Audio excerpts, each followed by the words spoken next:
কবিতা শুধু শিখো না। একদিন আমি প্রশ্ন করলাম, শিক্ষা কাকে বলে?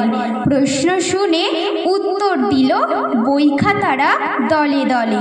বই বলল, যে আমাকে নিত্যদিন পড়ে, বিশাল বিশাল সিলেবাস দেখে কভু নাহি ডরে।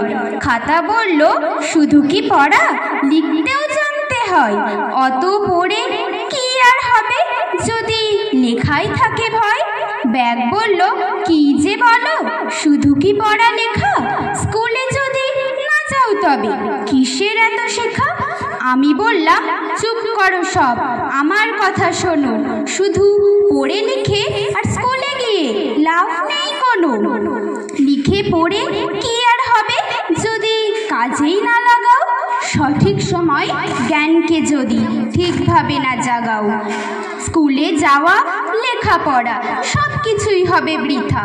শিক্ষা মানে আমার মনে শুধু জাগে একটাই কথা, যে জ্ঞান আমরা ঘরে বাইরে অর্জন করে থাকি, শুধু শিখে না প্রয়োগ করেও শিক্ষার প্রমাণ রাখি। শুধু শিখে নয়, শেখাতেও পারি, এমন ক্ষমতার দরকার।